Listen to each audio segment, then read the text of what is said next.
Salut, vous regardez Campus Channel, on est ici pour une heure de chat décomplexé avec l'EPF et l'ICD pour le Bachelor Tech Sales Management. Avec nous pour en parler, Odile Saralier qui est directrice adjointe des études à l'EPF et Guilhem de la Ville-Georges qui est étudiant en première année dans le Bachelor. Ils attendent vos questions. On commence tout de suite avec le pitch.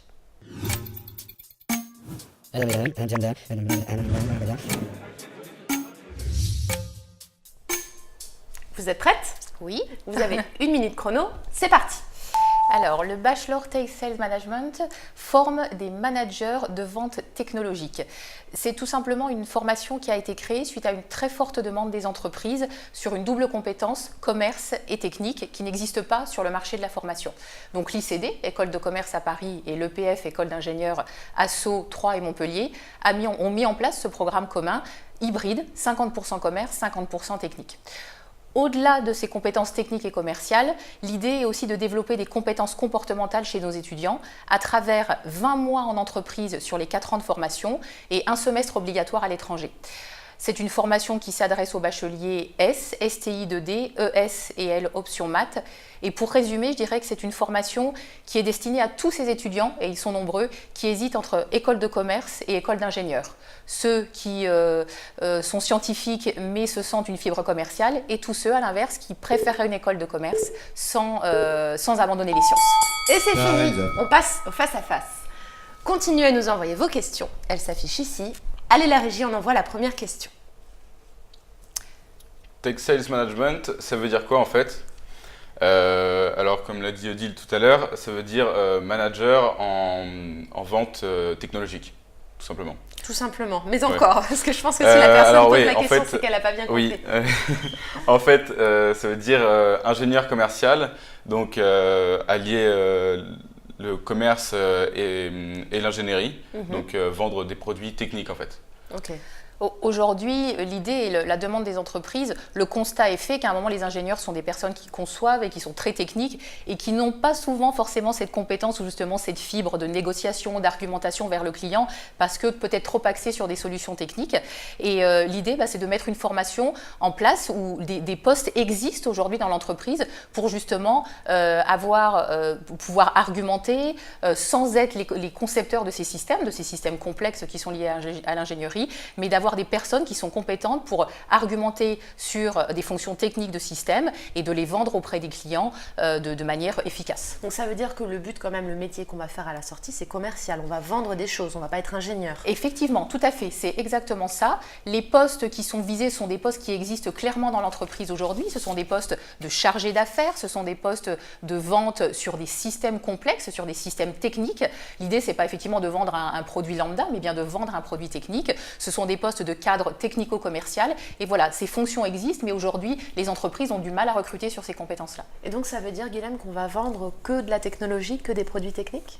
Alors, c'est vendre un produit, mais pas simplement comme un commercial, c'est vendre un produit car on connaît toute l'intégralité de sa production, donc c'est mieux vendre un produit. Donc, comme quoi, par exemple, ça peut être quoi comme produit? Par exemple, une voiture, on va mieux vendre une voiture, pas juste parce qu'elle est rose ou parce que c'est telle marque ou telle marque. On va vendre cette voiture, parce qu'elle a certaines caractéristiques techniques, voilà, par exemple pour le moteur, etc. C'est vraiment connaître le côté technique du produit. Et c'est exactement ce que dit Guilhem, c'est qu'à un moment, un commercial ou une formation commerciale ne permettrait pas à quelqu'un dans l'entreprise de parler de manière pertinente de ces aspects techniques lors de la vente, et à l'inverse, quelqu'un qui serait formé de manière uniquement technique, comme c'est des fois le cas dans les écoles d'ingénieurs, n'aurait pas cette faculté de négociation, d'argumentation sur la valeur ajoutée du produit ou d'un système par rapport à un autre, par exemple. Et dans les cours, ça se voit comment? On a des cours sur comment vendre une voiture, comment vendre un ordinateur, comment construire une fusée, comment ça se matérialise? Alors, pour l'instant, c'est vraiment, donc là je suis en première année, c'est vraiment des cours d'ingénierie et des cours de commerce, donc c'est 50%. Mais c'est séparé, c'est-à-dire les deux sont pas liés dans les cours? À l'EPF, donc dans l'école d'ingénieur, il y a des cours d'ingénierie, et à l'ICD, dans l'école de commerce, des cours de commerce. Mais du coup, comment on peut faire le lien entre les deux si c'est aussi scindé que ça en termes de cours? Alors, on fait le lien, en fait ça se rejoint surtout dans les stages, on voit ça surtout dans les stages, on peut mettre en œuvre le commerce et l'ingénierie, tout ce qu'on a appris, on peut mettre tout ça en œuvre ensemble, quoi. Je sais pas... Ok, je ne suis pas sûre d'avoir bien compris. C'est dans les stages qu'on peut lier les deux, c'est ça? La réponse de Guilhem est effectivement très bonne. L'expérience qu'on a cette année, c'est effectivement nos étudiants de première année ont trouvé déjà leur stage. Et la première année se termine par un stage entre 12 et 16 semaines que vous avez tous trouvé actuellement. Et les fonctions qui sont données, les missions qui sont données à nos étudiants dans ce stage-là sont des fonctions dans des entreprises d'ingénierie où il y a de l'assistant ingénieur, chargé d'affaires de vente, etc. Et ce sont des étudiants qui sont placés dans des entreprises comme la SNCF, donc on parle bien de produits techniques. Un train, c'est un produit technique. Toute la logistique de la SNCF, c'est également un produit technique. FH Construction est une des entreprises dans lesquelles un de nos étudiants a trouvé un stage cette année en tant que chargé de vente ou aide à un chargé de vente. Je pense qu'on aura l'occasion de revenir sur les stages dans la suite des questions. En attendant, je vous laisse passer à la deuxième question. Bonjour, je suis en terminale STI 2D, puis-je postuler? La réponse est oui. Je pense, ouais, je vais... Vas-y. Je viens en fait de Terminal STI 2D et bah oui, tu peux carrément postuler. Carrément. Carrément, oui, pardon. Pourquoi parce qu'en fait, c'est fait pour les S et STI 2D. C'est vraiment sur la continuité du bac STI 2D, puisque le programme est abordé de manière concrète, comme le veut en fait le bac STI 2D. Il y a quel profil dans ta promo actuellement? Alors, on est 2 STI 2D et 4 S. 4 S. Voilà. Ok. Et comment? Alors, vous acceptez aussi les L options maths, si je ne m'abuse. Tout à fait. Et les ES options maths également. également. ES options maths. Comment vous gérez les différences de niveau? Parce qu'entre un L option maths et un S, il y a quand même une sacrée différence. Oui, alors je dirais que toute la théorie qu'a pu acquérir le bachelier S à travers son bac n'est pas forcément... alors, je vais mitiger mon propos, j'allais dire, n'est pas forcément nécessaire pour la formation. C'est ce qui permet à un L option maths ou à un ES option maths de s'en sortir correctement. La pédagogie, on en reparlera sûrement, est très axée sur des projets, sur de l'apprentissage par projet, sur du reverse engineering, qui fait évidemment appel à de la théorie des fois. À un moment, soit l'élève qui a intégré possède déjà cette théorie, et j'ai envie de dire c'est très bien parce que finalement c'est la richesse de ces différents profils et que c'est les interactions entre les étudiants qui peuvent former ceux qui sont moins formés sur un domaine. Et si à un moment un étudiant a un profil moins scientifique à la base et a besoin d'un outil mathématique, c'est par le biais du projet qu'il va se rendre compte de l'utilité de tel outil mathématique ou tel autre qu'il n'aura pas eu lors de sa formation. Et l'idée est justement à un moment que, ayant pris conscience qu'il y a besoin d'un outil mathématique, eh ben, cet élève, accompagné par les professeurs évidemment, peut tout à fait aller se renseigner ou avoir des ressources numériques qui vont lui permettre d'acquérir cette connaissance qu'il n'avait pas eu avant. Mais comme tout ça se passe essentiellement à travers des projets, on n'est pas dans un impératif de programme à un instant donné, on est, je dirais, dans une progression de chacun en fonction de son niveau de départ et en fonction des projets qui sont justement faits pour valider l'ensemble de ses connaissances aussi. Mais histoire de clarifier pour ceux qui nous écoutent, il faut quand même avoir un peu envie de toucher à la science, non, si on intègre ce programme. Ah mais incontestablement. Je dirais en fait, c'est ce que je disais au départ, ne pas du tout aimer les sciences ne correspond pas à cette formation. Je dirais vraiment que voilà, on est sur des profils scientifiques qui ont cette fibre commerciale ou vraiment des élèves qui voudraient faire du commerce mais qui aiment les sciences et qui ont envie de rester dedans, quoi. Donc effectivement, tout à fait, ces compétences scientifiques et techniques, elles sont nécessaires pour ces postes-là. Parce qu'on vise bien des industries d'ingénierie. Voilà, on ne vise pas n'importe quelle entreprise, on vise bien de la vente et de la négociation dans des entreprises d'ingénierie et des produits techniques. Ok. Bonjour, combien de candidats pour combien de places?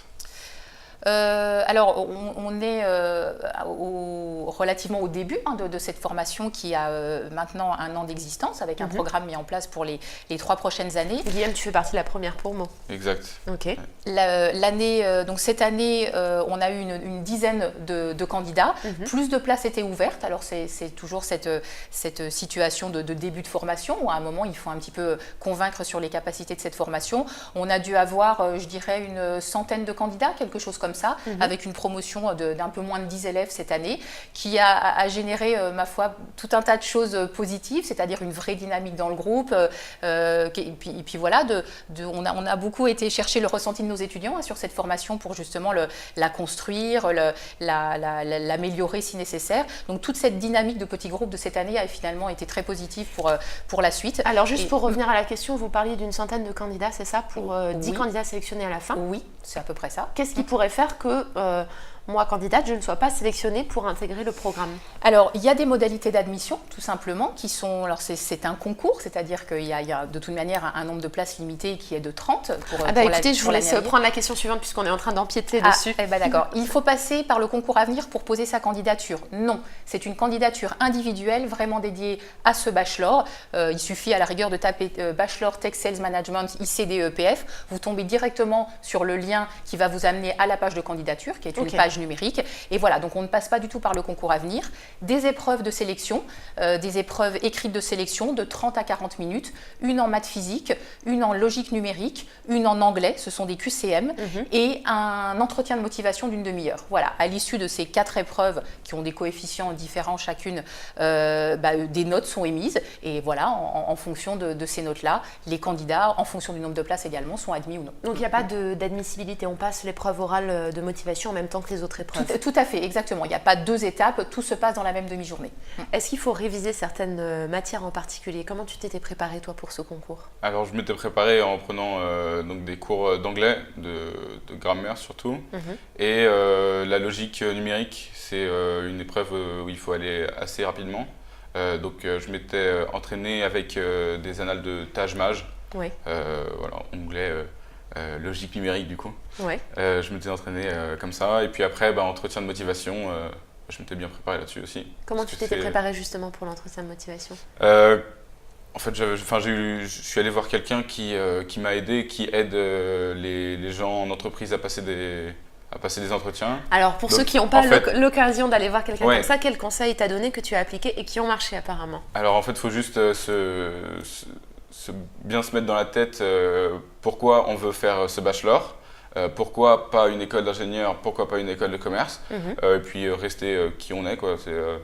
Et puis le jury vous choisira si vous aimez bien, quoi. Oui, vous confirmez? Oui. Alors dans ces entretiens de motivation, il y a différents aspects. Effectivement, le projet, c'est-à-dire à un moment pourquoi se diriger vers telle formation. Effectivement, Guilhem l'a très bien dit. On aime bien les personnalités dynamiques. En fait, je pense que nos jurys ont besoin de voir de l'envie et de la motivation lors de cette candidature. C'est-à-dire à un moment, voilà, je me suis intéressée à votre formation, elle correspond à ce que je suis, comme le dit très bien Guilhem, elle correspond à ce que je veux faire, et voilà, de montrer qu'on a envie d'apprendre. Je pense qu'on a surtout besoin d'étudiants qui ont envie d'apprendre. Et à partir du moment où le candidat montre ça, on est en général plutôt partant, quoi. Ok. Sur la vidéo sur votre site, vous dites que 50% des cours sont en anglais. Moi, je ne suis pas très bon en langue. Cela va-t-il être un problème? Alors, non, ça ne va pas être un problème, puisque déjà dans ma classe, il y a différents niveaux d'anglais. Et puis les profs s'adaptent et vraiment nous poussent, nous tirent vers le haut du coup. Oui. C'est bien rectifié, oui. Voilà. Non, donc ça va pas être un problème puisque les profs vont s'adapter à chacun. Et justement, s'il y a différents niveaux, c'est difficile pour un prof de gérer une classe où il y a des gens qui parlent pas très bien anglais et d'autres qui sont beaucoup plus à l'aise? Non, parce que ce sont des petites classes et il y a... les profs, en fait, il y a vraiment une proximité avec les professeurs. On est proche des professeurs, donc on peut leur demander plein de conseils et ils vont nous aiguiller en fonction de ce dont on a besoin. Oui. Et ces professeurs sont des professeurs français qui parlent anglais ou sont des professeurs internationaux? Alors, on a une majorité de professeurs français. En économie, où là c'est en anglais, c'est un professeur français mais qui est bilingue. En fait, les profs français qui font des cours en anglais, ils sont bilingues, quoi. Et nos profs d'anglais il y en a une qui est australienne et l'autre qui était américaine. Donc c'est des cours de langue qui sont dispensés par des professeurs étrangers, c'est ça? Voilà. Ok. Et du coup, ça aurait pas été intéressant aussi d'avoir des professeurs étrangers pour parler anglais à vos élèves et qu'ils aient des accents différents, des manières d'enseigner différentes aussi? Oui, alors l'idée c'est effectivement de faire monter en puissance nos élèves sur ces compétences en anglais, évidemment, mais sans les mettre en difficulté. Et la manière dont c'est fait aujourd'hui, notamment pour la première année, donc ces professeurs qui sont effectivement des professeurs français qui sont bilingues, adaptent au niveau des élèves. L'idée c'est de dire qu'on ne va pas dès la première année, compte tenu du niveau global des élèves, les mettre en difficulté en abordant tous les aspects techniques et un peu théoriques, parce qu'il y en a évidemment, en anglais, parce que voilà, tout ce qui est plus complexe reste abordé en français. Tout ce qui est fait en anglais est plutôt les parties qu'on va appeler transversales, c'est-à-dire à un moment, justement, quand on va parler négociation dans un projet, tout ce qui va rester plutôt de l'ordre du langage courant est traité en anglais au début, dans l'espoir qu'effectivement on arrive au fur et à mesure des années à pouvoir traiter évidemment des cours techniques en anglais. Mais voilà, l'idée c'est de les faire monter en puissance sans les mettre en difficulté dès le départ. Donc finalement, voilà, du coup, prendre des professeurs complètement anglophones qui maîtriseraient peut-être à l'inverse mal le français, eux, dès le début, pourraient pour le coup mettre peut-être en difficulté nos étudiants sur les parties plus techniques. D'où ce choix, en tout cas, initialement, quoi. Alors, on va faire une petite pause dans les questions. On passe aux 3 mots max.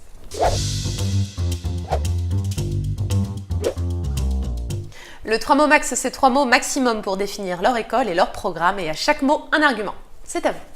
Alors je vais commencer par entraide, puisque dans la classe, on est vraiment soudés, on s'aide entre camarades, et puis donc il y en a qui sont plus en difficulté du côté technique, d'autres du côté commerce.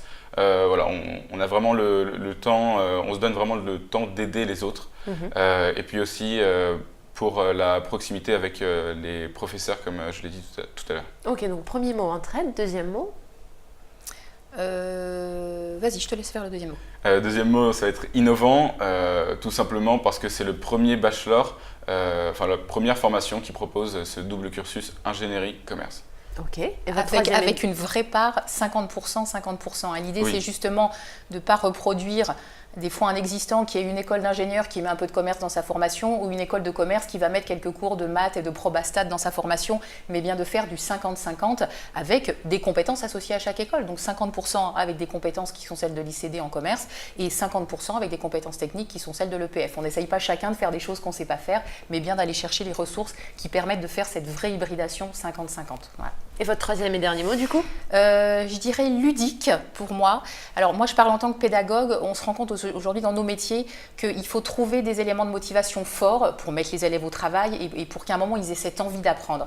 Et ce qu'on a essayé de faire à travers ce bachelor, c'est de mettre en place une pédagogie qui est vraiment appliquée, du reverse engineering, où ils ont des systèmes dans les mains, où ils les démontent, où ils essayent de les faire fonctionner eux-mêmes. Et c'est ce côté ludique dont on se rend compte qu'il apporte le succès. C'est-à-dire que même s'ils ont des parcours hétérogènes au départ, c'est ce côté ludique qui les met en mouvement, qui les rend acteurs et qui les fait avancer globalement et progresser. Super, merci pour ces 3 mots et on enchaîne avec les questions.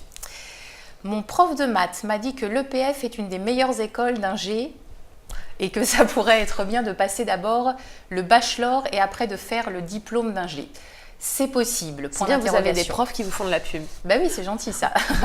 Est-ce que c'est possible de faire le bachelor et d'enchaîner, d'avoir une espèce de passerelle après avec le programme Grande École à l'EPF? La réponse est non. Voilà, Okay. et je vais être très claire là-dessus. Ce bachelor qu'on a mis en place, il a une vocation première, c'est un diplôme professionnalisant qui a pour première vocation de rendre les diplômés opérationnels directement sur le marché de l'emploi. Donc sa première vocation n'est pas forcément de les faire poursuivre derrière. Okay. Malgré tout, pour des étudiants qui voudraient poursuivre des études un petit peu plus longues, à Bac+5 notamment, c'est un diplôme certifié par l'État qui donne ce qu'on appelle une équivalence niveau 2 et qui permet derrière de continuer dans un master ou dans un MBA. Donc pour quelqu'un qui voudrait continuer, c'est possible, mais le cursus n'est pas adapté pour reprendre un cursus de l'EPF à partir de la 5e année. La réponse est non. Bon, c'est très bien, il n'y a pas de confusion possible. Il n'y a pas de confusion possible. En revanche, on peut continuer avec un master à l'ICD, de enchaîner sur le programme Grande École de l'ICD. Ah ok, donc c'est Voilà. possible côté ICD, mais pas côté EPF. Voilà. Pour quelqu'un qui voudrait Bon. devenir ingénieur, du coup, ça ne sera pas un bon plan, si je traduis ça. Oui, tout à fait. Mais c'est effectivement un principe de base. Je pense que quand on fait des études à dominante commerciale, ou en tout cas avec une part de commercial et un peu moins de technique, c'est difficile d'aller vers plus de technique derrière, alors qu'à l'inverse, à un moment, une hybridation commerce-technique va permettre assez aisément de pouvoir poursuivre plus longtemps dans la partie plutôt commerce et marketing. C'est ce que tu veux faire, toi, Guillaume, après le bachelor, poursuivre tes Je études voudrais poursuivre mes études, faire 2 ans, enfin un master en école de commerce. à l'ICD? À l'ICD, peut-être, je ne me suis pas encore vraiment renseigné sur tout ça, ça attendra un peu, quoi. Ok, mais donc on n'est pas obligé d'aller à l'ICD après le bachelor. Non, on n'est pas postuler obligé, ailleurs. mais c'est pratique, quoi, parce que c'est vraiment sur la continuité de la formation. Ok. Mais on peut postuler ailleurs. Voilà. Salut, pourquoi as-tu choisi ce bachelor? Tu n'avais pas envie de tenter la fac? Alors, pourquoi j'ai choisi ce bachelor? Parce que tout simplement, c'est le seul qui allie ingénierie et commerce en même temps. Et la différence entre le bachelor et la fac, c'est que à la fac, on est moins accompagné. Là, dans le bachelor, on est vraiment accompagné par les profs. Les profs, c'est toujours les mêmes. Je crois qu'à la fac, c'est pas toujours le cas. C'était vraiment pour l'innovation que propose ce bachelor. Et il y a aussi Et des le- BTS technico-commerciaux à la fac, technico-commercial à la fac, qui reprennent un peu cette idée d'avoir de la technique et du commerce. Oui, mais c'est jamais 50%, 50%. Il y a toujours un peu plus de commerce ou un peu plus d'ingénierie. Et je voulais vraiment, par rapport à un BTS, je voulais vraiment une formation plus longue qu'un BTS. Et puis c'est surtout qu'avec un diplôme type BTS ou DUT qui est un diplôme à Bac+2, les postes accessibles sur le marché de l'emploi sont tout simplement pas les mêmes en termes de responsabilité et de mission. Voilà, parce que la durée des études est moindre et que les objectifs de formation ne sont pas les mêmes et pas forcément d'arriver sur le marché de l'emploi avec un niveau cadre. C'est sûr. Il y a aussi une différence de prix entre l'université et le fait d'aller dans une école privée. Tout à fait. Très bien, je vous laisse passer à la question suivante. Pourquoi avoir rendu l'alternance obligatoire en 4e année? Parce que, comme je le disais, en fait, l'objectif de cette formation, c'est de rendre les diplômés opérationnels très rapidement.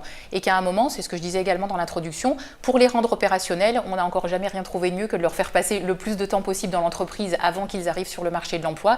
Et du coup, cette alternance en 4e année, eh ben, c'est une année finalement, c'est une année de transition entre ce qu'on pourrait appeler la partie études et puis cette mise sur l'emploi en ayant vécu tout simplement une année complète dans une entreprise. Voilà, et l'objectif, c'est l'opérationnalité sur le marché de l'emploi. Ça veut dire qu'on n'a pas le choix. Forcément, on sera en alternance en 4e année. Tout à fait. Alors, l'idée n'est pas non plus de mettre les élèves en difficulté sur cette partie-là.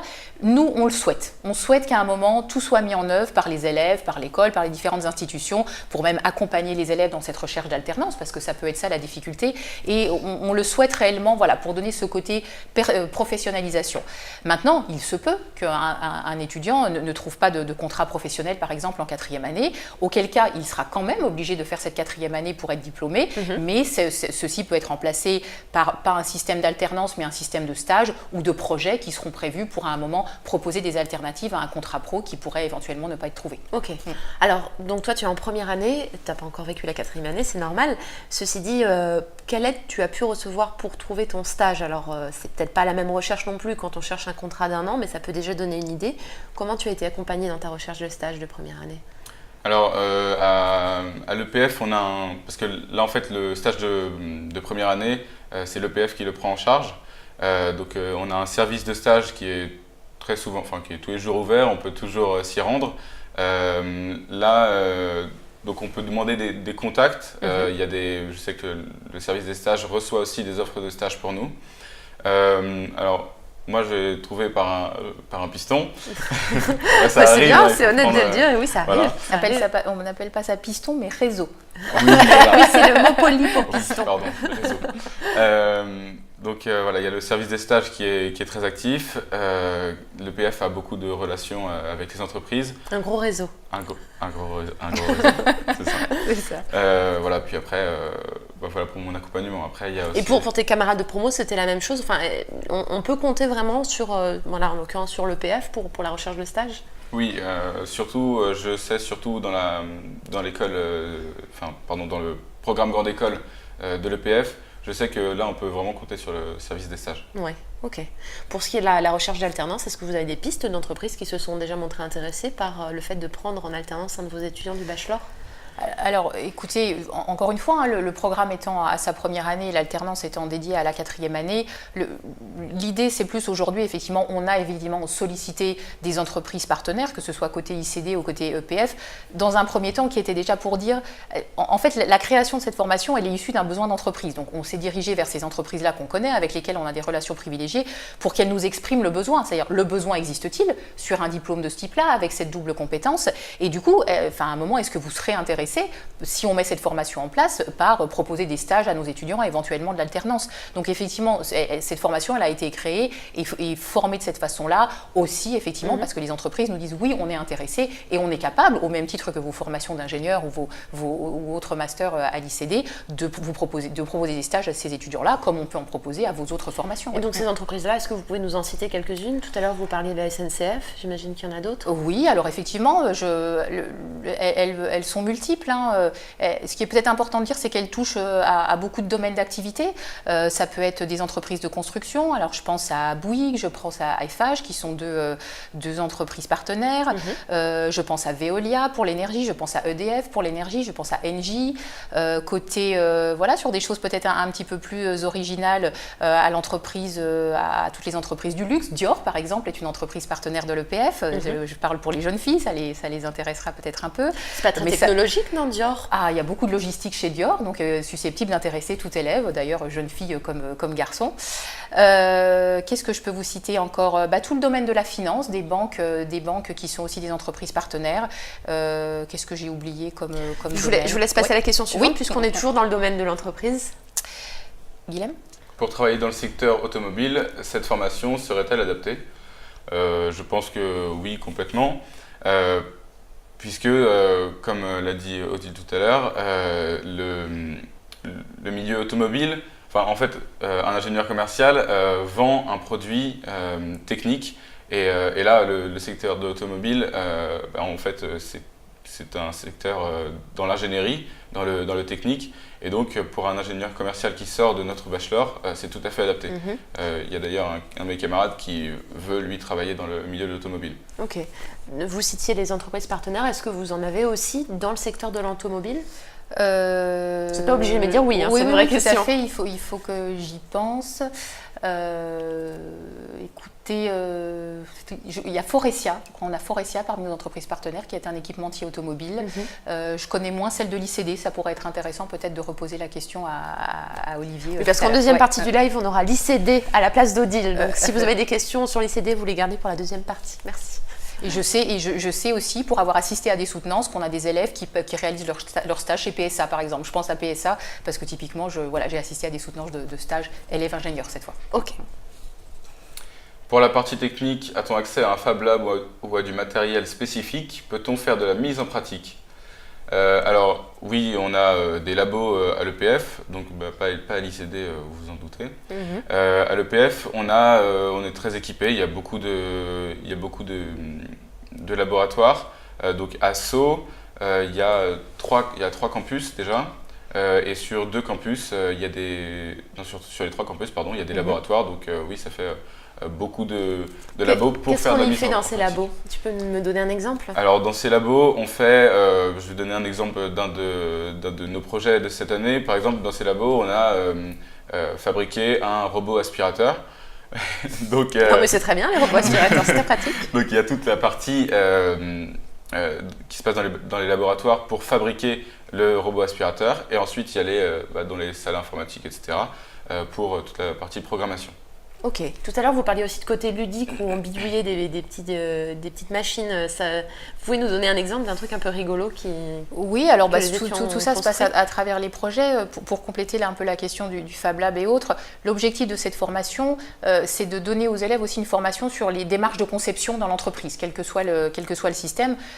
Un système en ingénierie, aujourd'hui, il faut partir d'une idée, arriver à le concevoir. Aujourd'hui, on conçoit beaucoup numériquement, donc les élèves sont amenés à travailler sous sous des logiciels comme CATIA de conception assistée par ordinateur, donc de faire du dessin numérique, de faire de la simulation sur des champs de vitesse, des champs de température, ce genre de choses, puis à fabriquer derrière. Et donc toute cette chaîne de conception qui est représentative de celle de l'entreprise, c'est celle qu'on essaye de mettre en œuvre en termes de moyens à l'école, donc des outils et des logiciels qui permettent aux élèves de s'entraîner, et puis un laboratoire qui permet, à l'issue de ces réalisations qui sont faites numériquement, de pouvoir fabriquer, puisque maintenant la chaîne de conception, c'est celle-là. Donc l'idée, c'est pas un moment, alors c'est que ce soit ludique, mais que ça les forme aussi à ce qui est réel et ce qui est représentatif de l'entreprise. En termes de... Quand je disais le côté ludique, c'est à travers tous ces projets. Guilhem en a cité un qui est celui à un moment de démonter un aspirateur pour l'analyser, en comprendre le fonctionnement et le reproduire et en reproduire son fonctionnement. C'est ce qu'ils ont fait en projet de deuxième semestre. Au premier semestre, ils ont eu un projet qui était sur de la programmation de petits automates programmables à un moment à base de pièces où il y a des roues, différentes pièces et il faut concevoir un petit véhicule, un petit robot qui ait une fonction particulière. Okay. Je vais devoir vous arrêter. Je sais que vous avez encore beaucoup d'autres exemples à donner, mais je vous laisse passer à la question suivante. Ingénieur commercial, mais pas vraiment ingénieur en fait. Alors ingénieur, c'est un diplôme, c'est un titre, donc non, on n'a pas le diplôme d'ingénieur. Mais ingénieur commercial, en fait, ça veut aussi dire chargé d'affaires ou technico-commercial. Donc voilà pourquoi ça s'appelle ingénieur commercial. Non, c'est vraiment de la vente de produits techniques. Ok, bon très bien, on est à la moitié du live et vous savez ce que ça signifie? Oh oui, c'est la mort subite.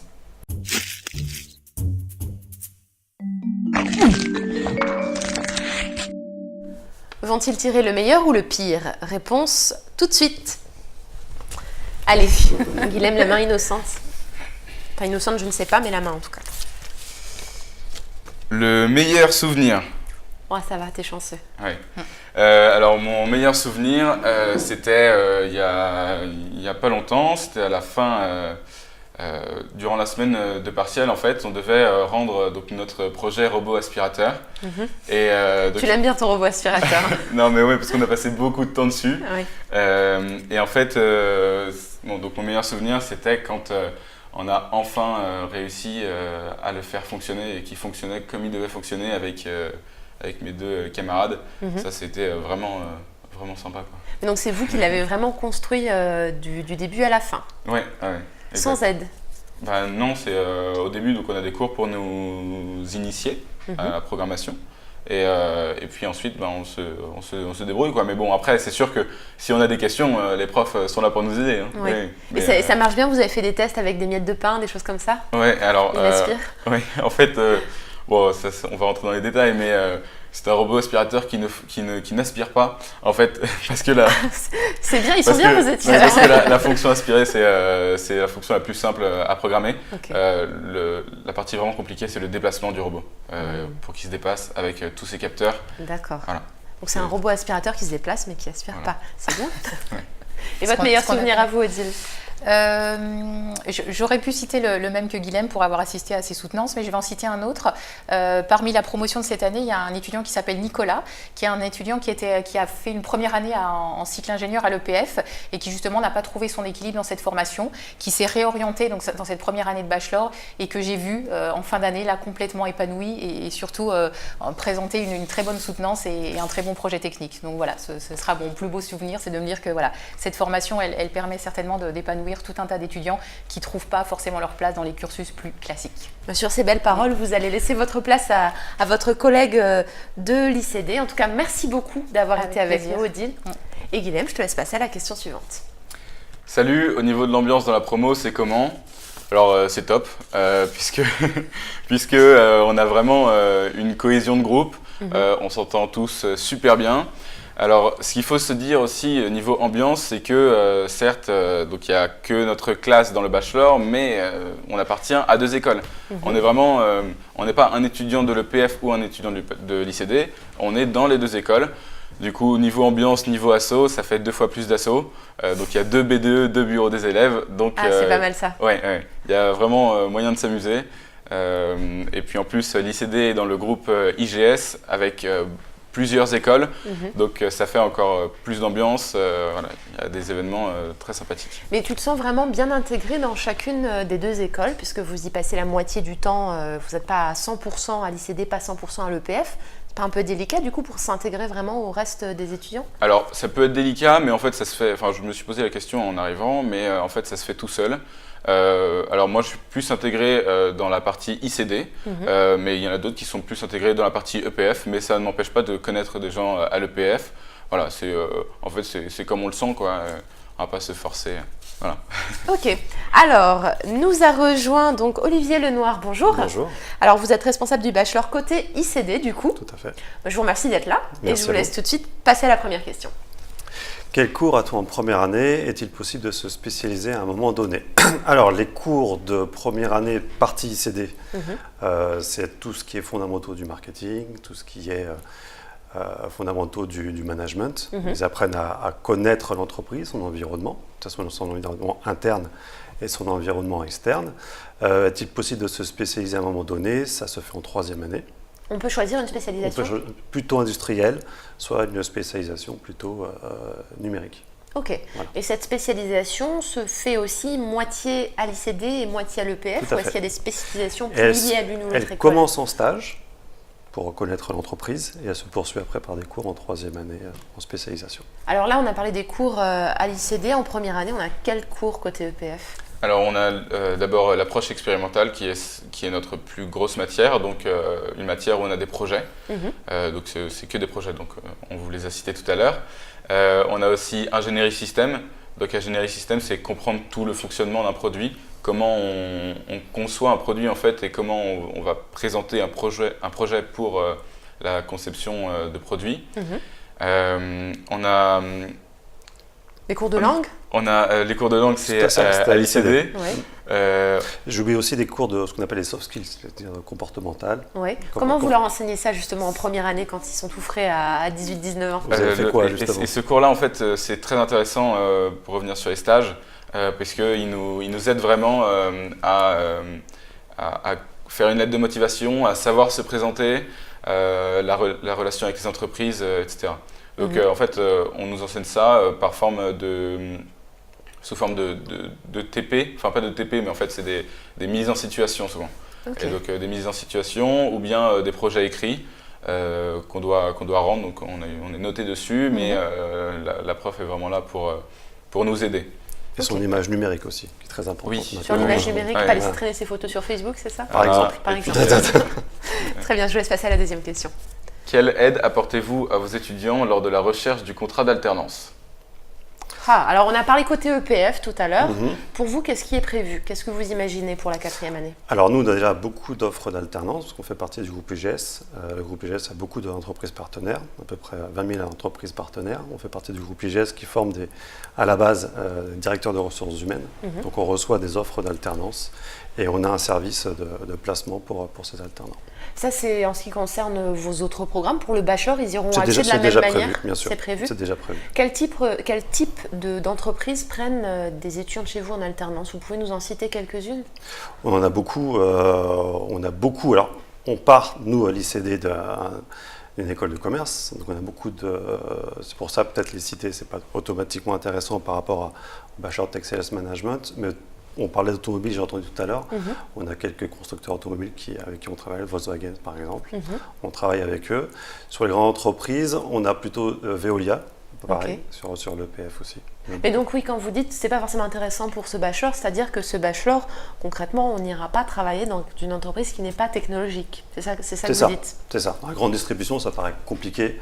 On a beaucoup de partenaires à grande distribution à l'ICD, mais on aura plutôt... Le but aussi, c'est qu'ils puissent, et c'est ça qu'on a voulu faire dès le départ, c'est plus assister aux deux écoles, qu'ils additionnent les avantages des deux écoles.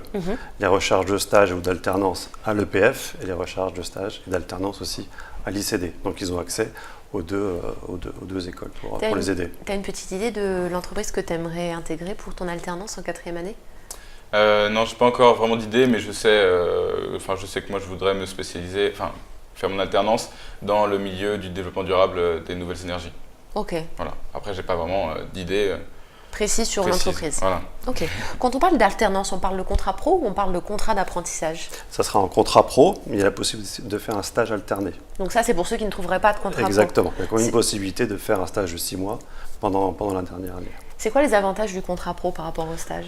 Il y a un énorme avantage, c'est que vous êtes payé déjà par l'entreprise en contrat pro et c'est l'entreprise qui paye votre formation. Donc vous n'avez rien à débourser pour la dernière année et vous recevez entre 60 et 70% du SMIC minimum. C'est la loi qui l'impose. Par contre, le stage alterné, c'est vous qui payez votre école et c'est l'entreprise qui vous rémunère personnellement. Ok. Est-ce que vous acceptez les étudiants étrangers? C'est plutôt une question pour vous, ça. Bien sûr, sans problème. Encore faut-il qu'ils aient un bon niveau d'anglais et un bon niveau de français. Voilà, il faut être francophone pour intégrer le programme. Et anglophone, enfin un minimum du coup. Anglophone, oui, un minimum anglophone. Les tests d'anglais, tu disais que tu les avais préparés pas mal. C'est délicat? Alors, par rapport au niveau attendu en terminale? C'est adapté au niveau attendu en terminale, mais en vrai, je m'en souviens plus trop. Quoi. Parce que tout à l'heure, tu disais je les ai bien préparés. Oui, je les ai préparés parce que je ne savais pas vraiment à quoi m'attendre, mais je peux pas vous dire, je me souviens plus trop. C'était il y a un an. Alors, je me souviens que c'était pas facile. Voilà, j'avais quelques difficultés, mais. C'est un QCM. Mais après, j'ai pas forcément un bon niveau d'anglais non plus. D'accord. Bon, c'est bien, comme ça met en situation. Voilà, je pense que tout le monde peut y arriver. Tant qu'on est sur les QCM, je te laisse prendre la question suivante. Les QCM d'admission sont-ils difficiles? Alors, je dirais pas qu'ils sont compliqués, je dirais pas qu'ils sont faciles non plus. C'est bien, une réponse de Normand. Non, alors si on est un minimum scientifique, si on s'intéresse, si on a fait option maths en L, ES ou si on vient de STI 2D ou S, on y arrive quoi. Oui. Ils sont pas difficiles. Mais... Tu t'étais quand même préparé, combien de temps à l'avance tu avais commencé à réviser pour ce test-là? Alors moi j'ai eu un mois parce que j'ai entendu parler du bachelor très tard et il fallait que je me dépêche pour pouvoir passer le concours. Okay. Mais donc je me suis préparé un mois à l'avance et puis en travaillant j'ai su. Tu as réussi. Ouais. En travaillant comme un dingue pendant un mois ou en travaillant un peu le week-end de temps en temps pendant un mois? Non, en travaillant, pas comme un dingue, mais en travaillant bien quand même, parce que c'est un concours comme un autre. Un concours, ça se révise, ça se prépare. Est-ce que vous auriez un conseil à donner pour ceux qui s'inquiètent pour les QCM? Je dirais surtout que la partie la plus importante, c'est l'entretien de motivation face aux recruteurs. C'est vraiment là que se fait la différence. L'important, c'est la motivation, évidemment. Et on recherche la double appétence technique et commerciale. C'est vraiment le plus important pour nous. Et évidemment, on essaie de sentir aussi est-ce qu'ils sont capables de travailler en groupe. Futur manager, c'est un bac plus 4. Donc il y a vraiment cette partie stratégique et futur manager qui est importante. On doit sentir le futur manager et le futur commercial. C'est un peu délicat, non, à la sortie du bac, de faire ressentir le futur manager en soi? C'est pas si compliqué que ça. On le voit relativement vite. À quoi vous le voyez justement? On le voit déjà à ce qu'on appelle nous les soft skills, le comportement lors de l'entretien. Il faut quand même une certaine aisance, une volonté et montrer son dynamisme. Les QCM peuvent être un petit peu compliqués, mais on sait que l'on est là pour faire évoluer les personnes dans un mode d'enseignement très spécifique, comme l'a dit ma collègue tout à l'heure, sous forme de projet, et c'est ce qui est le plus important pour nous. La motivation et s'intégrer à une équipe qui va travailler en commun, c'est vraiment la chose la plus importante pour nous. Est-ce que si je traduis un peu votre réponse, ça veut dire que je peux avoir raté mes QCM si je cartonne... Pas complètement non plus, mais... Ouais. Mais si je cartonne mon entretien, je peux rattraper le coup, quoi. Tout à fait. Ok. Dans votre vidéo de présentation, vous dites que le bachelor répond aux demandes des entreprises, mais il existe déjà des BTS technico-commerciales pour les postes auxquels vous vous préparez, non? C'est la question que j'ai posée à votre collègue tout à l'heure aussi, mais vous pouvez également y répondre. Je crois qu'elle a répondu tout à l'heure, on n'est pas du tout dans le même niveau de compétences. Là, on bac plus 4, donc on est vraiment sur des postes plus stratégiques. BTS technico-commercial, c'est vraiment sur des postes plus opérationnels. Là, quand vous dites des postes stratégiques, on va pas... Stratégique, c'est peut-être un peu fort comme terme, non? Déjà, quand on a bac plus 5, on n'occupe pas un poste stratégique en sortie d'école. Au début, non, mais il y a cette possibilité d'évoluer vers un poste stratégique. C'est-à-dire quel niveau de responsabilité, quel type de poste on peut avoir typiquement? Vous serez manager des ventes complexes dans une entreprise directement. Donc, vous allez manager une équipe, d'où le comportement qui est important pour nous. Alors qu'un BTS techno-commercial sera directement en vente directe. Il ne va pas manager automatiquement une équipe à la sortie. Est-ce qu'on va vraiment manager une équipe à la sortie? Est-ce qu'on ne va pas commencer plutôt assistant de quelqu'un qui manage? Déjà en 3e année, le stage sera un stage de management d'une équipe commerciale. Mais ça, vous ne pouvez pas le garantir. C'est ce que vous visez. Ce qu'on vise. Et il y a la possibilité par rapport au cours déjà. Est-ce qu'il faut avoir l'envie de manager pour intégrer le bachelor? Tu avais cette envie-là, toi, à la sortie du bac? Oui, moi j'avais cette envie-là. Je sais que d'autres ne l'avaient pas forcément, ou c'était pas forcément posé la question. Mais enfin, si c'était posé la question forcément, mais ils ne savaient pas trop. Ouais. Et en fait, j'ai bien vu que ça vient, que ça vient avec les cours. Moi, cette envie-là, c'est vraiment renforcé au cours de ma première année. Ouais, c'est quels cours qui t'ont donné le déclic? À quel moment tu t'es dit, ah, ça doit être sympa d'avoir une équipe? Ma cours de management, qui apprend tout simplement à manager, ça m'a vraiment donné envie. Les cours de vente aussi, parce qu'on a des cours de technique de vente. C'est principalement ces 2 cours-là qui m'ont vraiment donné envie de vouloir manager une équipe. Ok. Votre future école a-t-elle de l'humour? Pour le savoir, on passe à la question décalée.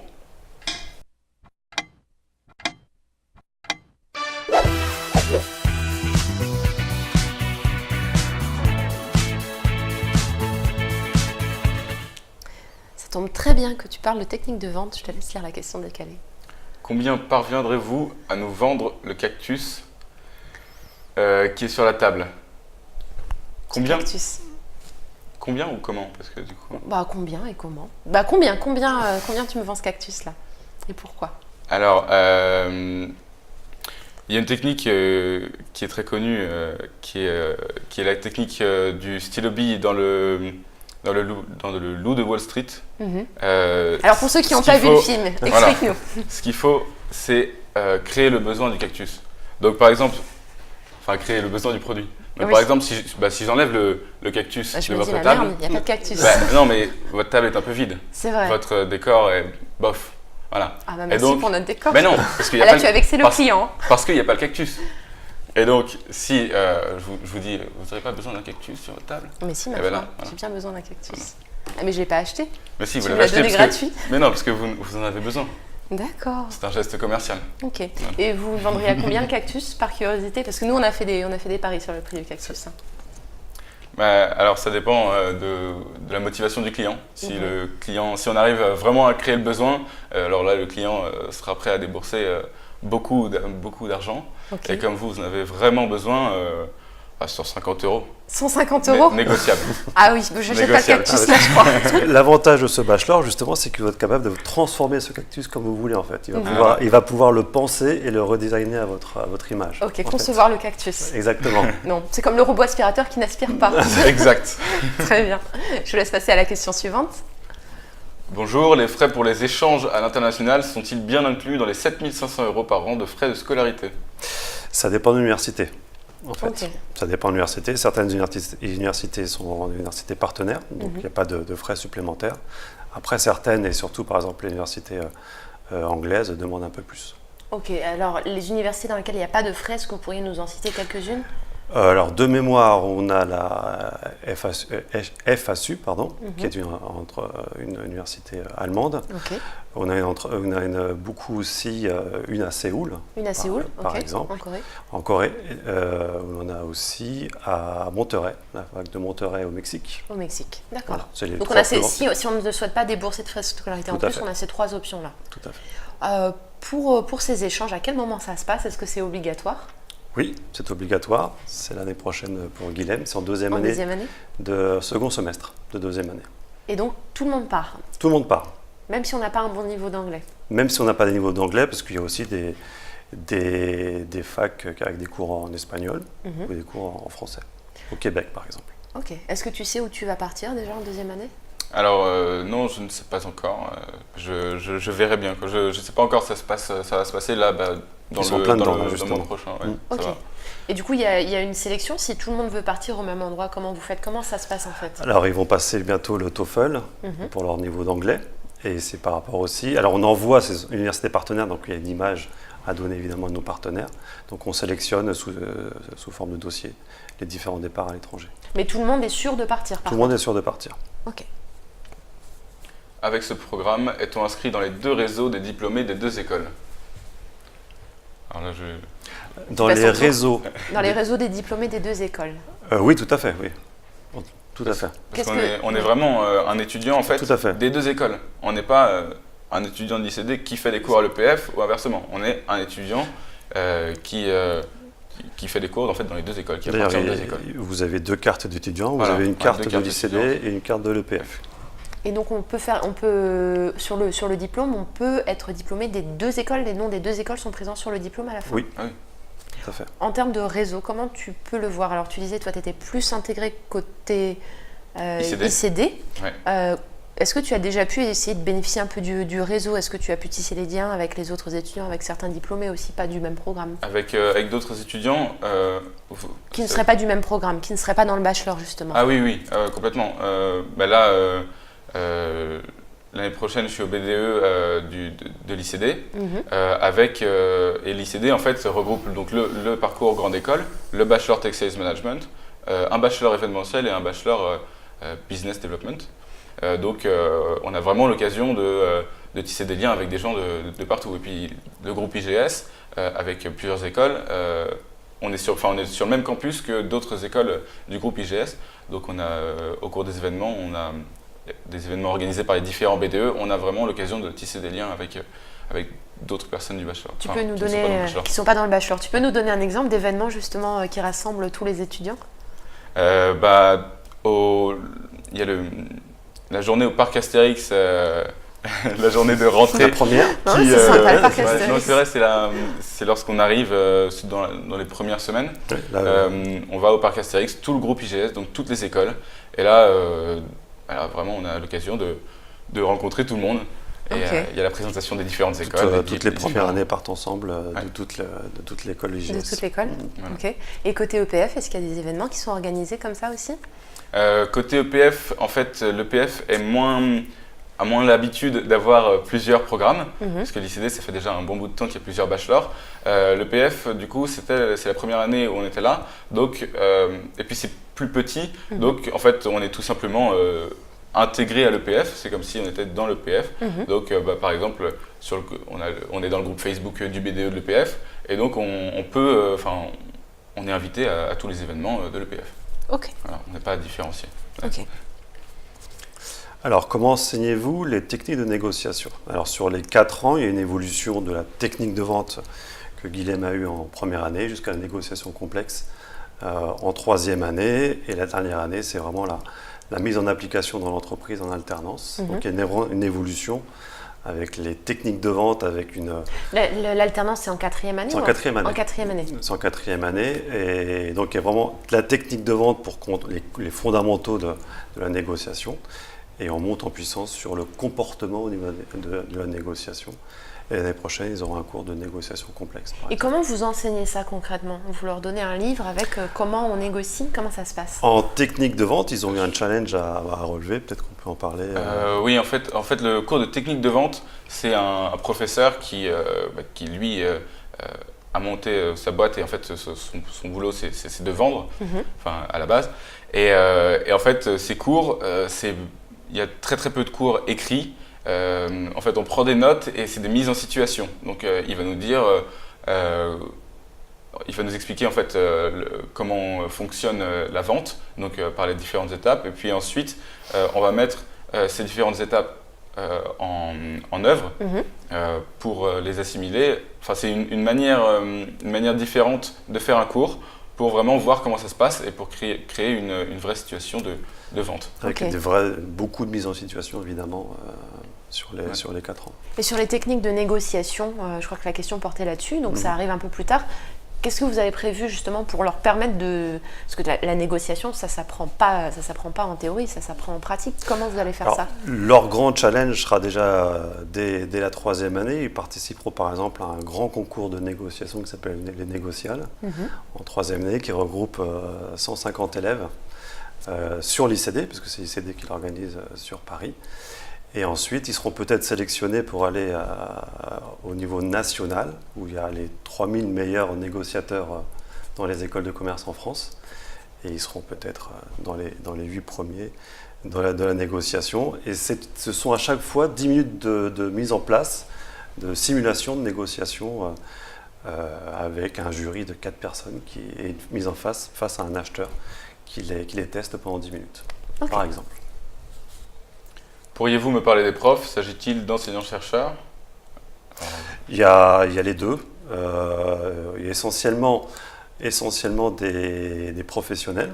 Avec les enseignants-chercheurs, c'est plus les fondamentaux des grandes matières comme le marketing. On est plutôt spécialisé marketing et commerce évidemment à l'ICD. Donc vous avez les enseignants-chercheurs en marketing. Vous avez un enseignant-chercheur en première année. Par contre, tout ce qui est négociation, on va plus sur du professionnel. Et tout ce qui est connaissance de l'entreprise, c'est plus des professionnels. Donc c'est à peu près 50-50. Oui. Quand vous dites des professionnels, est-ce que tu sais ce que font dans la vie tes profs, ceux qui sont par exemple, en technique de vente, je viens de vous le dire, il a monté sa boîte. Mais il y a aussi, on est aussi des enseignants-chercheurs en droit et en management. Cette année, c'était des enseignants-chercheurs. Ok. Voilà, c'est essentiellement sur la partie ingénierie, je ne me souviens plus. Du côté EPF, tu sais pas? Non. Ok. Peut-être poser la question à la personne qui est partie. Mais... On aura du mal, si vous nous entendez.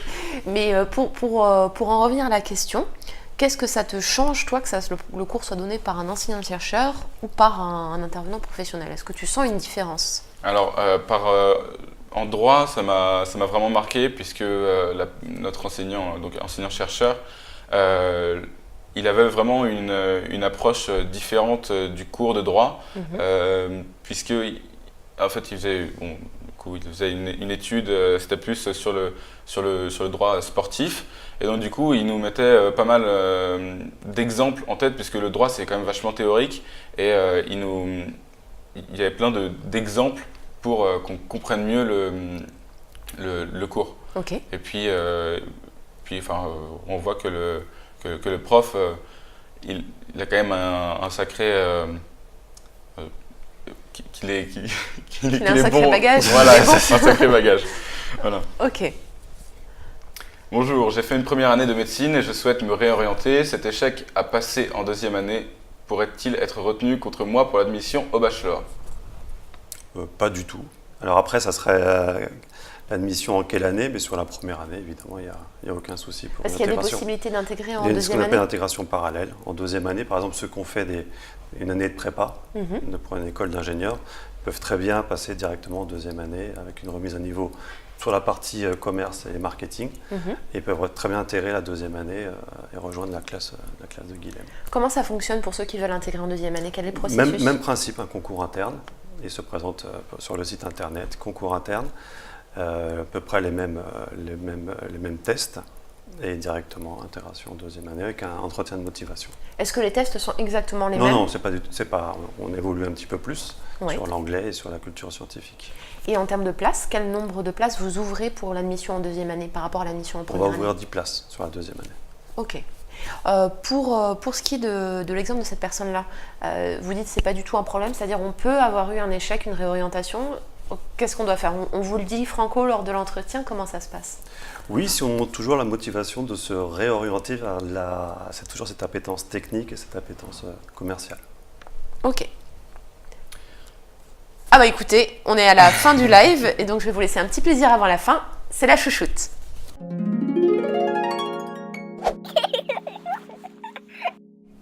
Alors vous avez eu pas mal de questions pendant cette heure de live, mais laquelle avez-vous préférée?